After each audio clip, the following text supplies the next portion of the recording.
Hello, anglers, and welcome to another episode of the harvest season, the fishing season, whatever we're called right now. I'm Kevin, And I'm Johnny.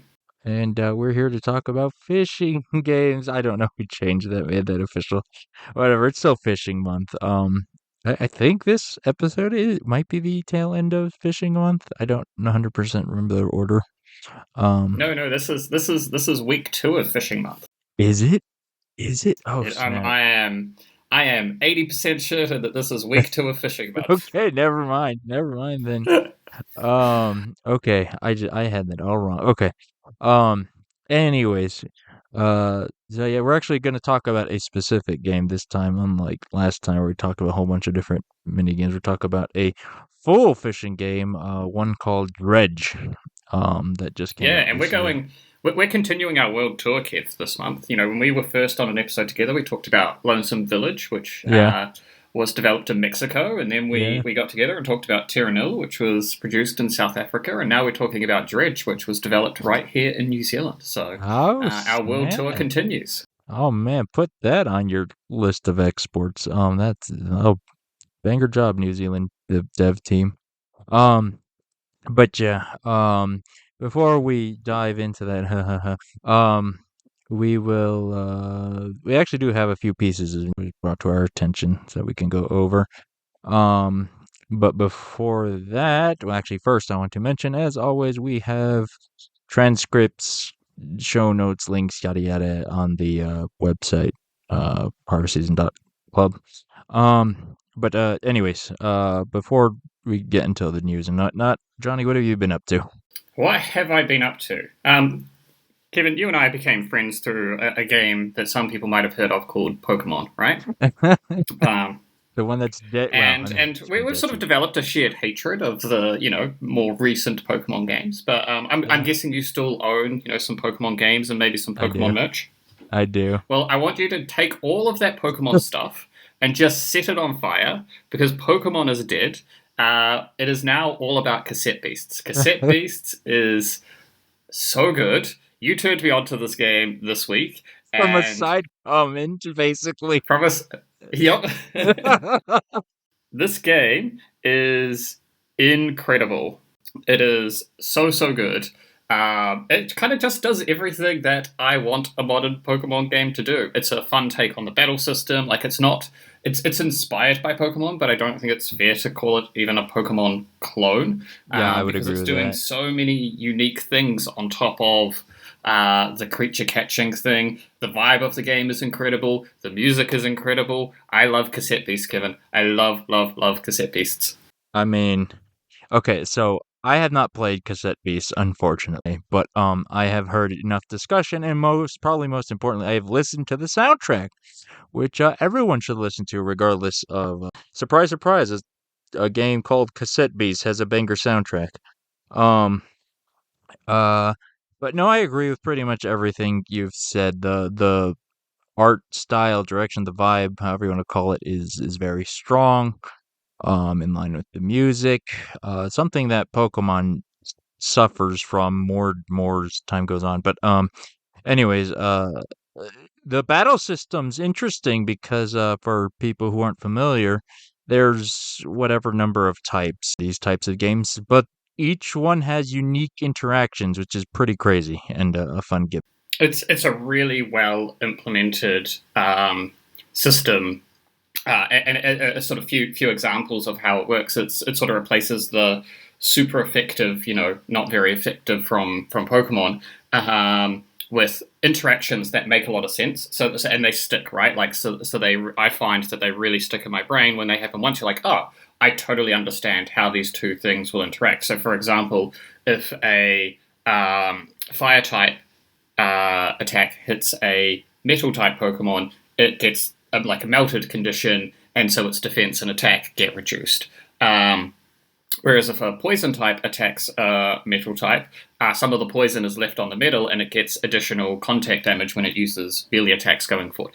And so it's just like everything is super intuitive, it makes sense. Actually, some of them like even change the type of monsters for a few turns. So like if a fire type attacks ice type, it becomes water type for a few turns, right? Makes total sense. And it's just such a awesome and cool implementation. And typing matters a lot more because a lot of the sort of normal type attacks from a Pokemon style game, they take on the type of the monster. So It's really clever. it can, yeah, it's really really clever. Like the battle system is super clever and super interesting, and it's a really cool evolution of traditional Pokemon style battling.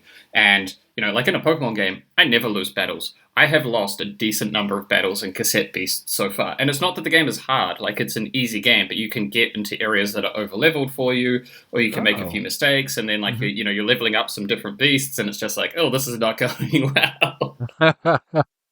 um, yeah, no, that's I like I said, from what I've heard, I can't disagree with any of that. Um, the designs are, well, that's subjective, but they're pretty strong. It's a nice pixel style, I'd say maybe Diamond, Pearl, Black, White era Pokemon. Um, Yeah, the designs are good. They're not the strongest element of the game, but they are, right, but you they're know, good. They're not bad, absolutely. they're good. Yeah. Yep, yep. And I mean, that's always a really tough space because Pokemon. Yeah. Fine. The other thing that's really cool is the world building that's gone into Cassette Beasts and explaining like why you're in the world and how that all sort of ties together. And like there's this one song that plays when you're in Harbour Town, which is the hub town for um, the world, and it is just like the most beautiful song. It's like very melancholy, very like sad, but also relaxing in a way. And I love just hanging out in the main town and listening to this song. Yeah. No, I mean, I don't know what song it is, but there are some really good songs throughout. Um, I'm Yeah, like I need to get this game. It's what is it? It's I know it's on Steam. I think it's on Switch. I do not It know is what else on it is. Steam, Switch, Xbox Game Pass. I assume it's on PlayStation, but I actually don't know if it's on PlayStation. Well, So either way, check out Cassette Beasts. It fantastic entry into the monster collection genre. I do hope it continues. One thing I think that we desperately need is a number two to Pokemon. Like something to actually shake it up. Yokai Watch kind of had that for a bit, but other than that, a lot of these don't have a lot of staying power. Like they have one great yeah. game, or one maybe two, but then. But Oh anyways, my god. cassette So, based. so sorry. I don't want to talk like endlessly about cassette beasts, but I actually do want to talk endlessly about cassette beasts. One of the I other got, cool things that they do is their version of shinies, which they call bootlegs, yeah, which is a great name. it is. But they are different types, right? So they have a different Yeah, color based on the type. But any so there's like 14. I think there's 14 different types. There's effectively 14 shinies or 13 shinies for each one, and you can go and hunt specific types. So it's kind of like uh, the Terra thing, terrestrializing yeah. thing from the most recent Pokemon game, but like good and fun and interesting and everything that terrestrializing is not. Oh, ain't that the truth? Yeah, no, that's good. That's Anyway, that's my mini love affair with cassette beasts. What is have you okay. been up to, Ken? Is there multi? Can you trade or battle with other players? Do you know? So this is the sad thing. I don't know anyone else that's playing cassette beasts. So I haven't looked into any multiplayer features other than there is a form of co-op that you can do. I'm not sure if it's local or like you can also do it online because there's two like it's all double battles. Um, so there is at least that form of co-op, but I actually don't know if there's trading or anything like that. Mostly because I haven't had any reason to. Oh, wait, actually, no, I'm just remembering. I saw a tweet a while back. They are planning a huge update that will which is Great. a good sign that it will continue getting support but or is it out now? Oh, it might already be out now. I don't know. Anyways, they're doing updates which, Pokemon doesn't really do either. So, go check out Cassette Beast. Thank you for listening to the Cassette Beast Love podcast. um have you squeezed in anything other than Cassette Beast, Johnny? Have I squeezed in anything else other than cassette beasts? So, I mean, I've been playing a little bit of Pokemon Sleep that came out this week, and one of the Oh, advantages of being in New Zealand is we get these things released before the rest of the world because we're the testing ground for Pokemon mobile games. So I have almost completed a week's worth of Pokemon Sleep, and it's kind of exactly what I want it to be. It's a totally fine sleep tracker with Pokemon in it. Like, I don't know, it's not amazing, but it is exactly what it is. I loved Magikarp Jump, and this is from the same developers, and they just get the vibe of Pokemon right. I feel so. All right, there you go. It's been a creature collecting week for me. Hey, very nice, very nice. Yeah, I'll need to. I don't know if I'll try sleep, to be honest. It's just one. The battle with sleep. I don't know if I need further agitation on that end. But I don't know. I was weirded out by the fact that this game has a battle pass. Oh, look, uh, the microtransaction side of this game is pretty ridiculous. But it's kind of just like, it's a mobile game, right? And this is what mobile games do I now, guess and it's so. stupid, but Okay, but hey, I'm glad it's. I don't see people necessarily disappointed, but it just seems really weird that came out. But yeah. anyways, The weirdest commentary that I've seen for people who are disappointed is like I'm disappointed there's not more to do like during the day, and I'm kind of like, it's a sleeping app game. I'm not sure what you were expecting to do during the day, but if you want to play Pokemon during the day, there are thousands of other Pokemon games that you could go and play and do stuff during the day. So like, it's just weird criticism. yeah. Oh, nothing like Pokemon fans. Good stuff. Good stuff. Anything else you want to bring up? No, I think that's enough love for creature collection games today. What have you been up to, Kev? No, it's not because I have been playing creature collection games. Um, I well, let's see. Okay, I've been Unite is hitting the second anniversary and introducing Mewtwo and to be Unite, I guess Pokemon Unite. Actually, one thing I want to comment on as well, it, Mewtwo came out July 20th and it's getting nerfed on July 21st. I love when things come out so broken they have to get emergency nerf. Um, but anyways, but that's yeah, that's for Ignite players. I just love when they completely wreck the balance and have to fix it. Um, aside from that, I've been playing Tears of the Kingdom. Slowly and steadily. I'm very behind from everyone, so I don't think I have anything new to say that nobody else has said. I will say I have not yet encountered a horse. I'm looking for the horse stables. I don't remember where they are. Um, but I found Master Koga before that. You found um, Master Koga before you found a horse. before I saw a single horse, even out in the wild. Wow. Yeah, so my journey has been something else, to say the least. It sounds like you just went underground and you have not come back up. I mean, the first thing I went was the Great Plateau. I wanted to see my old stomping grounds, and there were some filthy yeeg. I cleaned them out, and there was a big hole, and yeah, I jumped in. Um, but yeah, no, it's great. I will say, as an engineer, it scratches a special itch to build things. Like those sign dude. I like building very efficient posts or whatever. But anyways. Yeah, surprise, surprise. Tears of the Kingdom is good. Aside from that, I have actually continued to play Story of Seasons. That game, I have actually finally surpassed where I stopped originally, or as far as I can recall. Um, and that game just continues to be a joy in my life. Um, I have also, unfortunately, gone down the deep, dark, regrettable hole of trading card games. Again, I've gotten the itch. This time the Pokemon trading card game. My brother picked up the new app, the live app or whatever that they use. And so he got me into it. And actually, the app is pretty good.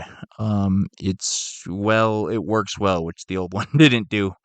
But in general, I've been getting a little into Pokemon cards. Not so much. I haven't really been buying any. Just dusting off what I do have. I bought like a new deck.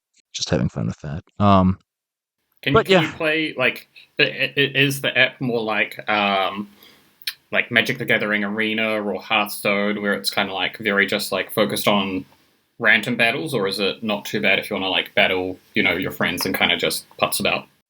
No, it's To be quite honest, I have not done it myself, but from what I understand, it's easy to play with your friends if you just want. Obviously, like they have battle passes and whatever, of course. But so they focus a lot on like the random battles and stuff, but it's no problem at all to play with your friends. To be fair, the old app was decent at that. Just very clunky in the games itself. Oh, I will give them props for well, a few things that they've done, but one of the biggest things is so in the old online app, you couldn't really buy products almost. You almost not exclusively, but the easiest way to get cards was to buy actual products, like physical products, and put the little code card in, right? They finally changed that in this new version of the in this new live app, where you can grind out coins and actually buy things. Um, and all the stuff you can buy digitally is just the same stuff you can buy physically. So that's really nice. They found. But yeah, so that's what's going on with my life. So now Nice. that we're uh done collecting monsters for at least right now, what is going on in the world of cottage core games? Let me actually look at.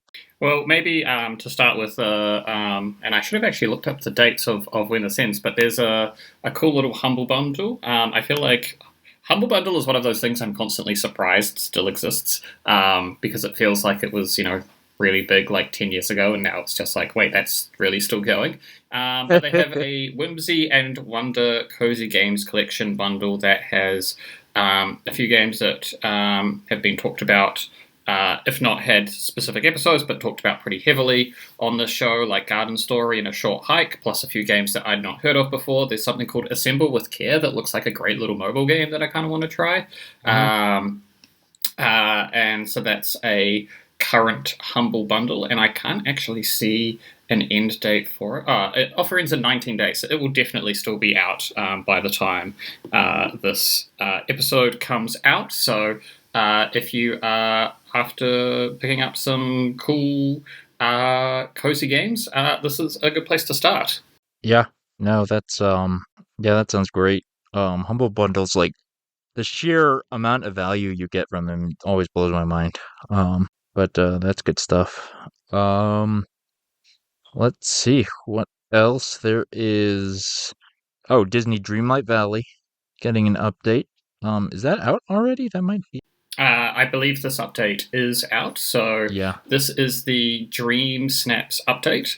And it's sort of them getting into some of the multiplayer sharing side of things, where it's sort of a weekly photo challenge. Okay. So the snaps being photos. It has prizes for participating, including moonstones, and moonstones is sort of the premium-esque currency Right. in in Dreamlight Valley. And there's a bunch of other stuff that goes along with that, but that's really, I guess, the key focus of this update. No, I'll tell you what the key focus is. The key focus is Vanellope von Schweetz is now in the game. I don't know if you're a fan of Wreck-It Ralph, but I'm a very, very big fan of that movie. I was like looking at that name and I could not place it, and I think because Wreck-It Ralph is not like immediately where you go, like it's not one of the instant Disney associations, but that makes total sense. That's exciting that she's in the game. Yeah, yeah, that's fun. She's a great character. Love that movie. Great to see. My sister has actually been big, big, big into Disney Dreamlight Valley. So that's why I knew it was out because I think I saw her mentioning Vanellope out. But yeah, Oh, and I didn't mention it. I didn't mention it in uh, the main update because it's been a few weeks. But I have actually hit credits on Disney Dreamlight Valley, which I didn't realize that you could hit credits on Disney blows my Dreamlight Valley, mind. but I have hit credits of that game. So there's a lot more content than when Al and I first covered it, and it's just still a really good game. So yeah. Yeah, no, that's yeah. I want to get into it, but the list of other games I'm digging into first just is it's really big. Well, It and I does feel look most like people should still wait for 1.0 because it's still not in yeah, 1.0 yet. yeah. One thing that I do heckle my sister about, like, I seeing all these Disney characters next to each other, like, makes you realize just how messed up that can be. Like, why is Scar not eating Remy from Ratatouille? Like, why hasn't that happened? Well, if you play the game and you do some of the quests, you will find out why Scar is not eating Remy. Because they definitely interact as part of Scar's questline. Wait, they do? That's awesome. Good stuff. But anyways,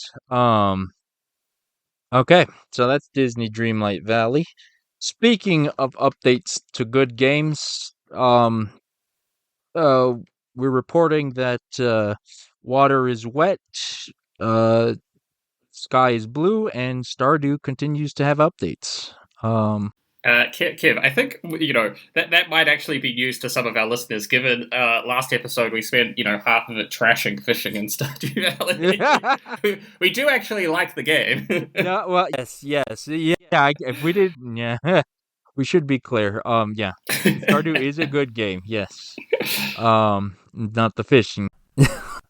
I'm looking through the Concerned Apes Twitter is pretty good. Oh, so that's why I put a picture of. There's a Steam sale. Is that for we? Oh yeah, no, that's over. Never mind. Sorry. Anyways, yeah, Stardew has a big update. 1.6 update. Oh, there is going to be one. Excuse me. To quote his tweet or to pull from his tweet here. There's changes for modders, which will make it easier and more powerful to mod, which frightens me. But there will be new game content, much less than 1.5. He's taking a break from Haunted Chocolatier to work on this. That's all, I think. Oh, here we go. Yeah, look, it's basically hints that 1.6 is coming at some point soon. There's no date. New festivals, a few new events. But it doesn't sound like it's going to be some huge update. So if you like Stardew Valley and you want more Stardew Valley content, it's coming at some point, in the near future. If you take the near future to mean, sometime within the next 2 years, that's about as confident as I'd be on when this is going to come out. But ultimately, I think the news story here is more Stardew Valley content. It just is going to be, more of what's already in there. It doesn't sound like it's going to be some massive shift to what the game already does. Yeah. I mean, Stardew, right? Like fans, if you're a fan, you know what to expect. But yeah, I mean, it just continues. Probably will never ever stop. I mean, I wouldn't stop either with all the money he's probably making off that. But yeah, there you go. Uh, let's see. I think that's roughly what we have for news. Anything else that you saw? No, nothing else really. I think Okay, that about covers it. I'm sure there'll be some small stuff that we missed, and we'll catch up on that at some point in the future. there you go. So now that we are through the news, let's talk about a cozy little game called Dredge, as we're so prone to talk about on this show. All right, Yeah, maybe not the coziest of games, but it's definitely a fishing game. it is a fishing game. All right, Johnny, since you for clarity, Johnny has played and I believe completed it. I have not played, Yeah. but I am fairly familiar with the game. I've talked about several people who have nothing but praise for it. It is on my list. So, go ahead, Johnny. Give us the elevator pitch. What's going on with Dredge? So as I said, you're a fisherman, and the base premise is you've taken a job as a fisherman. On the way to the town where you've taken the job, your boat gets damaged, and you have to rent a new boat from the town where they've hired you to work as a fisherman. And so you go off and you start fishing up fish and paying off your debt and doing all of those sorts of fun things. And there's some spooky overtones. And then a little bit into the game, you fish up an aberration, which is kind of like a regular fish, but Cthulhu or some Lovecraftian horror got involved with the fish and turned it into a a weird aberration of the fish. And so really Just a little the sort of extra core, ooze, just a little few extra yeah, eyes, no biggie. yeah. And so from there, the sort of core gameplay loop that takes off is you're going around various regions, fishing up different fish, but ostensibly looking for some items for a character known as the Collector, who's looking for some artifacts that were lost in a shipwreck. And so you're going around trying to find those, and you primarily do that with fishing. And fun little side note that I actually don't think I told you about, Kev, but I am good friends with the person that did the voice acting for the Collector. Oh, Um, really? so Dang, yeah, that's yeah. really So cool. because there's only like 6 people in New Zealand, so it was highly likely that I was going to know one of the people that worked on this game. Johnny's in the credits. He didn't even do anything, but he's just there as special thanks. Um, uh, um, Um, yeah, so that's kind of the core gameplay loop. But to talk a little bit more about the fishing specifically, so there's a bunch of sort of different fishing mini games, but there's sort of different fishing types which I really like. So I think there's sort of 7 or 8 fishing types. There's shallow water fishing, coastal fishing, deep water fishing, abyssal fishing, volcanic fishing, and they all have different rods, and you catch different fish in the different spots, and some of them have different mini games. And then when you catch the fish, there's sort of like an inventory, fit the fish in the space sort of thing that you have to do. So your boat has a certain amount of space, and you can put the fish wherever it's got space, and bigger fish have weird shapes and all sorts of things. So there is a little bit of a puzzle element to putting the yeah, fish together, which for is pretty cool. for to use a popular game reference, it's the Resident Evil 4, the attaché case or whatever. Your little Tetrising to fit everything in the box. Which I do like I like that. I think that's clever. Um, but I didn't know there were different types, or different. It makes sense, but I do like that it's not. There's different rods for different environments and things. That's nice to see. A little depth to the game. Yeah, and it's cool, right? So one of the limiting factors in the early game is the rods that you have will maybe can only fish up 1 or 2 different types. So you have to pick which rod you're going to take on your boat, because the rod takes up space on your boat. So you leave some of them back in storage. As you get more towards the end game, you start unlocking rods that can fish up more types, and it's possible to sort of go around and fish up any type, pretty easily by the time you get to the end of the game. But it's a nice little limiting factor at the start of the game, where you're having to actively make the decision of like, so what fish am I going out to get? What does that mean in terms of the sorts of rods that I would want to take? Right. Okay. Yeah, that is a good natural way of unlocking progression, or however you want to put it. Um, huh. That is interesting. Here's a question. How is the sailing? Because all the gameplay is on the boat, right? Like you're moving around. How does the boat Yes. control? How's it feel? The boat controls okay, and it's weird, right? Because are these the best boat controls ever? Absolutely not, right? But it almost feels intentional. So part of the game is that it runs on a 24-hour clock cycle, so it's kind of just going through day and night, and day is relatively safe. So I mentioned the aberration fish that you're catching before. If you're out at night when the fog rolls in, your panic level starts to rise. So there's sort of this big, Lovecraftian horror sort of theme going to the game. Yep. And at night, your panic rises. And as your panic rises, there's certain negative things that can happen. And it could be, sea monsters are kind of called to attack your boat, and you can't, fight back against them. They just damage your boat. Or things like rocks might appear out of the fog all of a sudden that weren't there before, that you crash into. And when you crash or damage is done to your boat, it impacts so it damages one of those inventory slots that I talked about before, and anything Ooh. that was in that slot is either, like, so if a fish was in that slot, that fish is lost overboard, or if it was a rod or an engine or something, then that part of your boat becomes disabled. So it's a Oof. really, like, fun sort of push your luck mechanic. Different fish come out at night, so you do have to go out at night. It's not just like try and get home during the day as quickly as possible and then rest until the next morning. It's something that you kind of actively want to do, but sort of the panic level rising. They do a really nice job of kind of actually making you feel slightly more panicked when you are out in the fog. Yeah. Yeah, that panic level can refer to either the in-game mechanic or your own feeling of panic because, boy, is there uneasiness in this game. Yeah, because, man, like, I guess we might as well start talking about the fish, right? Because I'm sure you start off with just basic everyday fish. Um, but then, as you said, there's some really scary stuff in those waters, just like the real world ocean.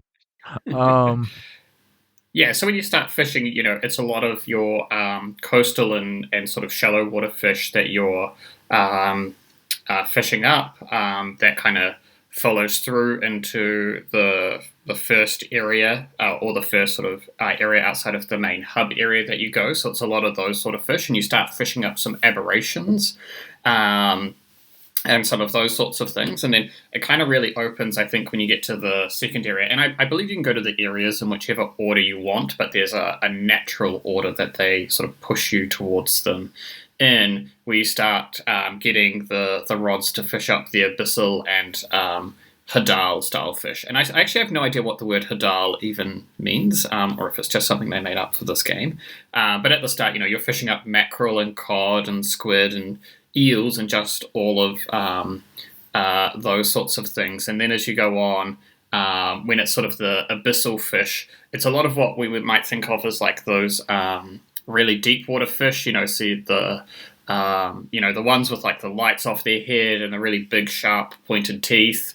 There's a lot that are sort of in those sorts of categories. I still believe they're real fish, like the anglerfish and some of those sorts of things, but right. it's sort of like bridging that gap between. It's almost like asking the question of what's even below those fish, right? The anglerfish and some of those sorts of things. Yeah. What's below those? Well, actually, so I looked this up because I was curious. Hadal is a real word and refers to the deepest parts of the ocean. So when you think of the deep ocean, you think of anglerfish and whatnot. The Hadal zone is the ocean like in the deep trenches that goes even deeper than that. So Right, yeah, that makes a pretty lot of much sense. exactly what you said. That is oh gosh, this is all horrifying to think about. Um, Lining up with Shark Week in here out in the States. Granted, I don't even know if there are any sharks in. There are sharks in Dredge. Oh, there Yep. are. But they're actually not that scary to fish up. They're kind of like your big open water fish that you go and get. So Okay. they take up a lot of space in your boat, but they are sort of valuable and they're not particularly difficult to fish. And I guess the fishing in general in this game is not particularly difficult. So it's there's a few different sorts of mini games that you do for fishing, but they're all just sort of timing based. Press the button when the thing's in the zone. It's relatively straightforward as far as fishing mechanics go. Okay. But there are a few sorts, which is good, right? So there's different types based on the sort of fishing or the sort of rod that you're doing. And there's a few different sorts of fishing as well. So there is a little aspect of automation to the game. So you've got Okay. your rods. That's the main thing. There are crab pots, so you can go and leave the crab pots out, and they'll fill up over time. And you can get them, and you can also do trawling with a net. So you can attach a net to the back of your boat, and that will pick up. It doesn't catch big or expensive fish, but it is a great way to sort of pick up extra fish as you're going around. So they've got a few different sorts of fishing like that. And in addition to, they do actually have dredging, so you can go and find shipwrecks, and you can. That's how you get some of the resources that you need to improve your boat, or where you find some trinkets and other things. So they've gone pretty broad with the different sorts of fishing that you can do in the game, which works really well. That's nice. I wasn't aware of that. Which I guess makes sense, since it's all just fishing to spice it up a little. Um, but that's really nice to hear that. Yeah, that sounds like they really put a lot of thought and care into how you're navigating all this stuff. Um, Yeah, and that's one of the things that comes through really strongly in the game. Is like it would have been really easy for them to try and make like fishing a little bit more difficult than they did, because it's ultimately a fishing game. But I think they got the balance really nice. That it's like actually it's more about getting to the spot to fish it up, having the right equipment, not getting damaged on the way back. Fish degrade over time. So if you're out for ages without going back to sell your fish, they'll become stale and then eventually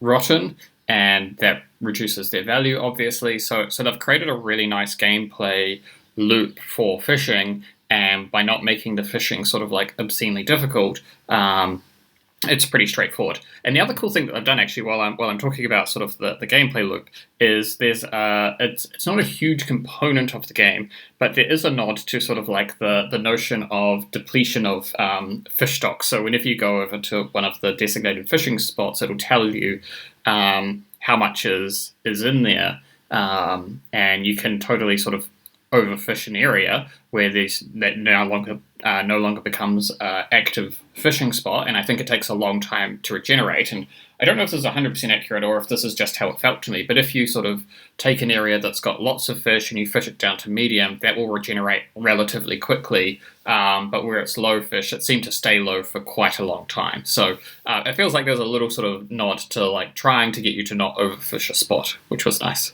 that is really clever. That's something you don't see, or at least not, I don't see much in games of overfishing. Because yeah, not only I mean that fits in the game, and it's a great way to push you to other spots. Get out there and confront those horrors. Um, that's really clever. I like that a lot. Um, let's see here. Speaking of horrors, I guess let's talk about some of the stuff that's trying to fish you. Because it's not just crashing into things. There's actual monsters out there. Um, and they are pretty horrible. What are some of your favorites, Johnny? Since you've been through. So I think the first one that stands out, and it's because it's one of the first ones that you really encounter, is the serpent. So the serpent's in sort of the one of the first areas that you go to, and it's kind of just swimming around the area. And I think at night, or if you're high panic, it's more likely to be attracted to your boat. But you can definitely encounter it during the day, and it kind of just swims past and like damages you a little bit. And it's kind of just like terrifying because it often happens when you're not expecting it. Right? It's not like some of the other things where you maybe get an indication or a bit of noise, and it kind of just happens, right? And it's kind of terrifying. Right. And then it kind of continues on and sort of gives you the message of like you're not that significant in the world. Oh boy! You just happen to be on the water where you probably shouldn't be in this game.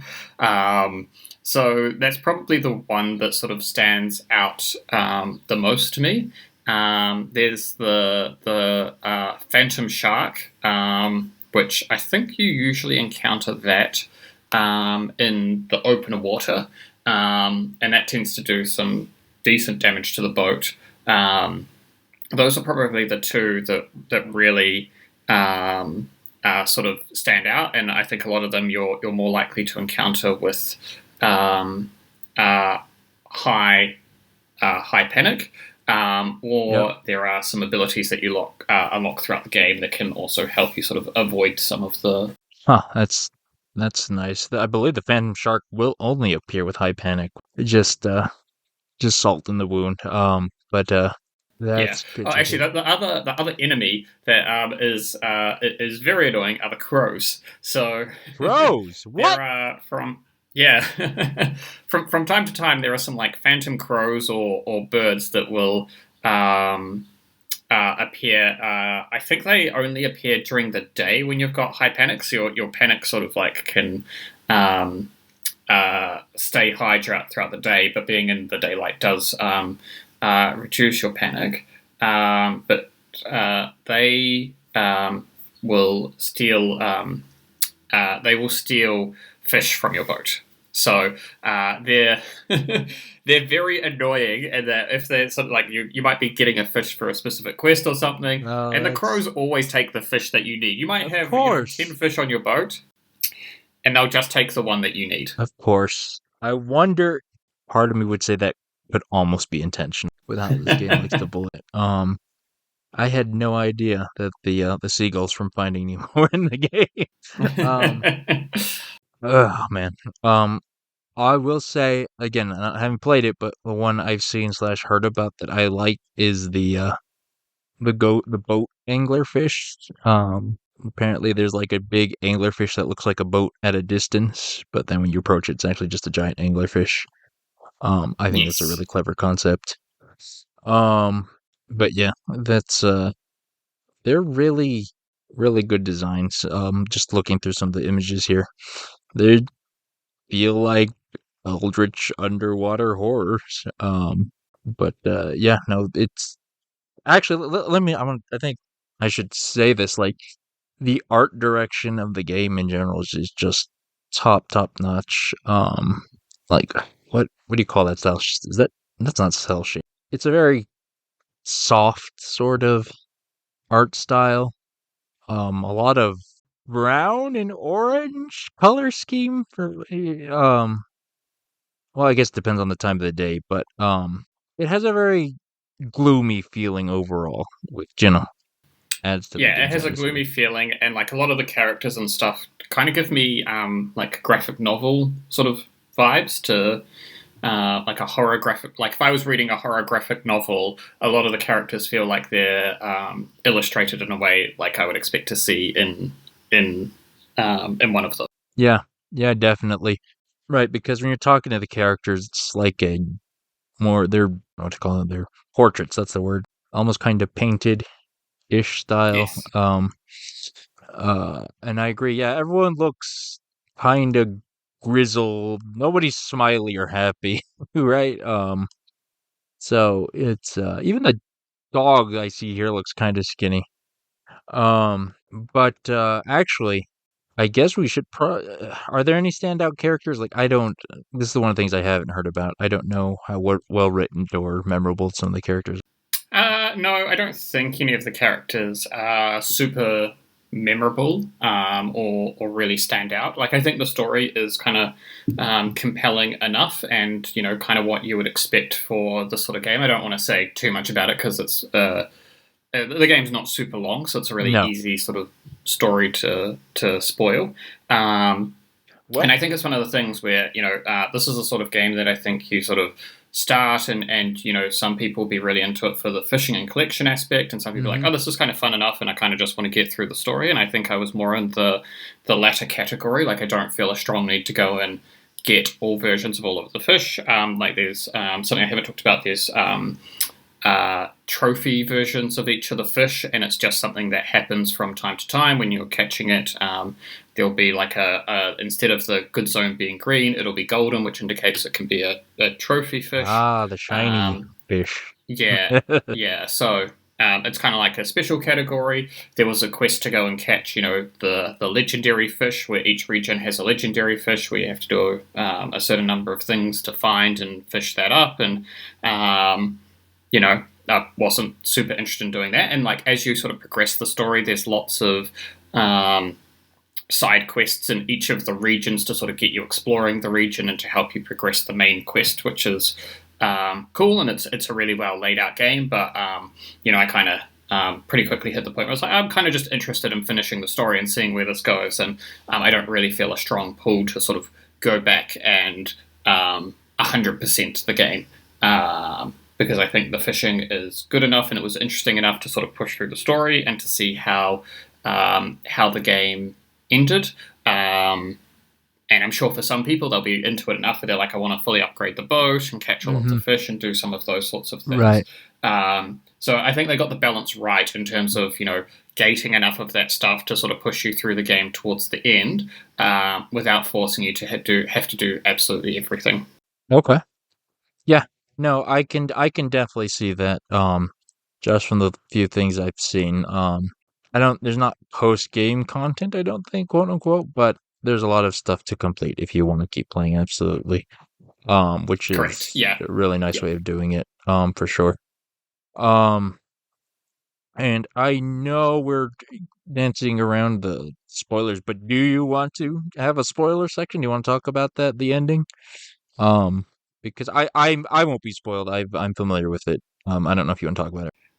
No, because I don't know that I have a huge amount to say other than Okay. like if you're into like I think it's a good story in the genre that you would expect from Mm-hmm. this sort of game. Okay. There are multiple endings, Yes. And so from what I understand, it is actually, I believe they even give you a warning, like here's the ending, like here's the point of no return, and it's actually relatively quickly to go back to get the other endings, which I, correct, yeah, always appreciated. yeah. Um, But overall, the story like it didn't really surprise me in any way, but hmm I didn't need it to surprise me. It was just a totally fine version of the of a traditional Lovecraftian horror inspired sort of story. right. Yeah. Um, okay. That's that's good stuff. Is there anything? I'm just sorry. I'm looking down some of the fish designs and the aberrations. They're really good. And I Yeah, think the aesthetic of this game is excellent, and probably the only thing I haven't really talked about is we've sort of said there's multiple regions. I think the regions themselves are really well designed, and they're all very distinct. So the first region you're in is just regular islands, really easy to explore and get around and fish and all hmm of those sorts of things. Then the next area you're pushed into is a cliff based area, so a bit more tricky to navigate. But still not too bad. From there, you go into more of like a island lagoon sort of location, which is like it's a really interesting one because it's sort of big and flat and. But it's really sort of driven off of the monster in that area, so it's kind of different in that way, and it's working out how you sort of get past the monster to get the stuff that you need to get, rather than navigating the actual area. Then there's a mangrove area, so a lot of shallow, lots of twists and turns through islands and dead end paths and some of those sorts of things. And then lastly, a sort of volcanic area.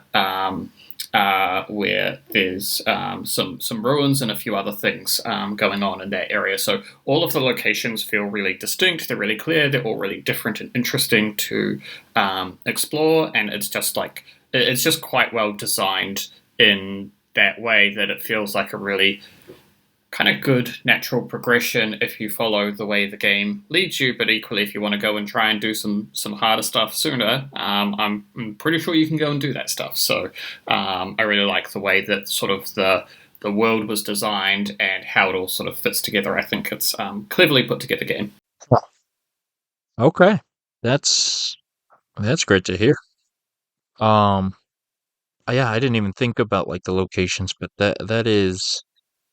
that's pretty good, and it still feels like one world for sure. Like there's nothing from what at least from the pictures I've seen and stuff. Like there's nothing super jarring or anything. That is really good design then. Um, okay. Um, yeah. Is there anything else you want to add? I'm trying to think of any other No, points. no, it's not a super long game. So if you've listened to Yeah. this and you're thinking like, is it worth playing? I think it's a very easy yes. There's plenty going on that makes it Yes. interesting to play. Personally, I'm not a huge horror fan. Mm-hmm. And I still found it compelling because for me, so I guess we're not talking sort of story spoilers, but for me, it does the thing that I always find interesting, and it's hard to do. I think it's especially hard to do in games where it's sort of the anticipation horror, not Yeah. the revealed horror. Yeah. And the anticipation horror with panic being a core mechanic is it's kind of difficult to get right, and I've done an excellent job of getting that right with this game. Yeah. Yeah. Okay. That's great to hear. I mean that's not that's just hard in general, not even video games, like movies and anything else. Horror can be really hard to do like that. So good on them. Um, good on this dev team for managing to strike that balance. That's great to hear. Because yeah, from what I've seen or heard, there's not really jump scares or gore or anything like that. It's just really horrifying ocean things, just like the real ocean. Yeah. Um, good stuff. All right then.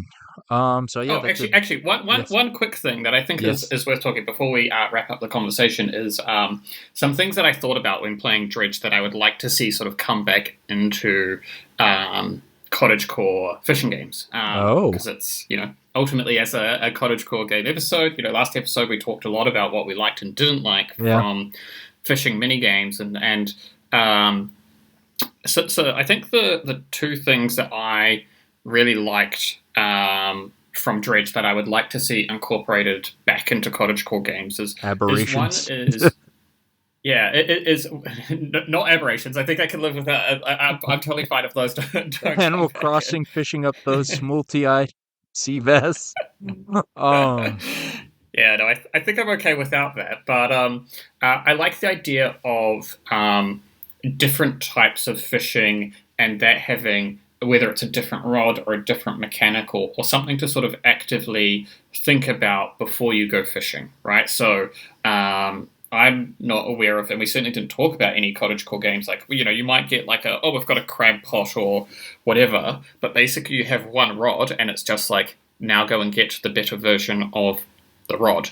And I would like to see more variety in a game about how you fish, so it's something that you actively think about more before you go and do it. And it's something that Stardew does a little bit of with the um, different lures that you can put on. But I think thinking about that in a different way would help a lot. And then the second thing is just the inventory management, right? So I think inventory management in cottagecore games is kind of like it's all inspired off that Minecraft sort of inventory management style, which I just kind of don't really like that much. And I think there was something to sort of the more puzzle aspect of the inventory management. Like the inventory management in this game was a feature of the game because it was part of the puzzle of how are you building your boat and storing the fish and mhm. collecting everything that you need.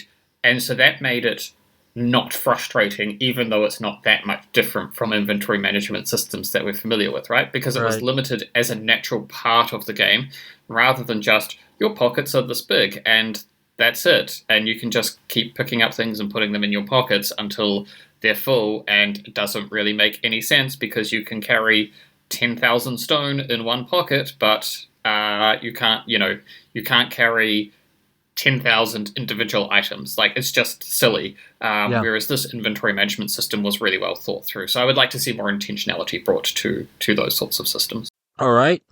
Yeah. No, I mean that's not even just cottagecore. Like I think a lot of inventory systems have, but that's good to hear. I also agree, especially about the multiple fishing aspects. That sounds really clever, and I would like to see that in more games for sure.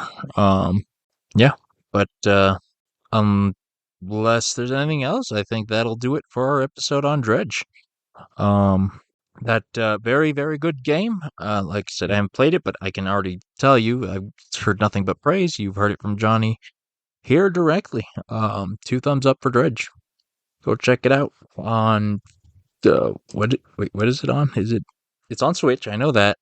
It's on Steam. It's definitely on Xbox because that's what I played it on.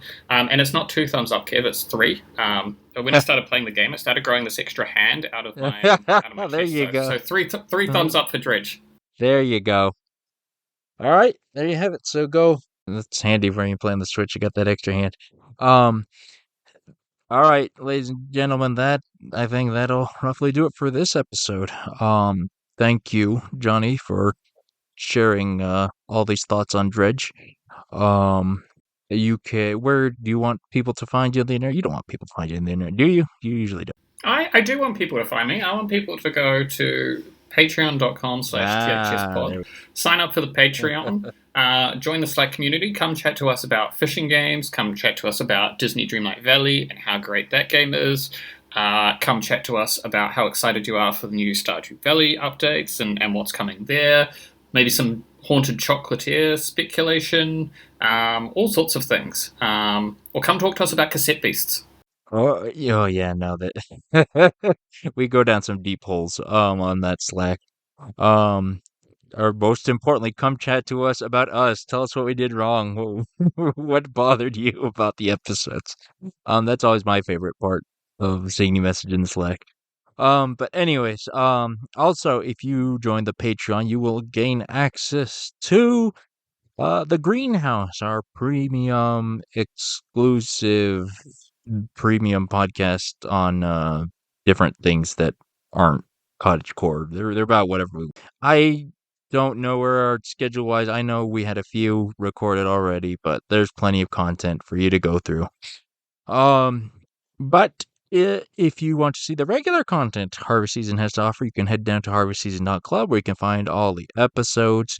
You can find links to stuff we talk about on the show, transcripts, all that good stuff. You can also find the show at THS Pod on the tweeters and some other ones that I can't remember. Al has a Mastodon or something. But go there. Al tweets stuff we usually talk about on the show, in addition to all the updates about the show, latest episodes, etc., etc. You can find me, Kevin, at Koopa Prez, where I mostly retweet other funnier, smarter people. Or at Spreader Squared if you want to see my art account, where I make pixel art. Not as good as Cassette Beasts, I will say, because they're professionals. I am just not professionaling it. But who knows? Maybe I'll make up some Cassette Beasts. But anyways, until thank you again, Jonnie, for having me on. Thank you, Al, for editing and letting us talk about fishing stuff while you're not here. And until next, we didn't agree on a sign off, did we? But until next time, dear listeners. Let's see if we're on the same page, Kevin. All right, let's go for it. Till next time, dear listeners, have a good haul.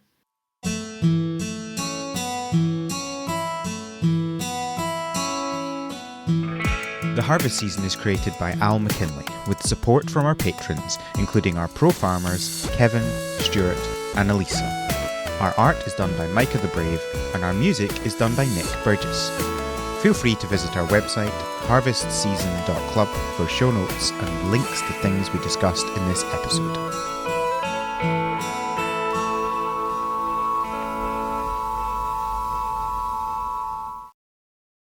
There we go. Yes, okay, we did it. Nailed it. I was sitting there for a few minutes wondering if it was like, I wonder if Kevin's remembered what our sign off is. It's the natural bit. Also, we should note I didn't mention Big the Cat on this episode. There was some pre-talk about it, but I mean, he's an is he an aberration himself? Maybe.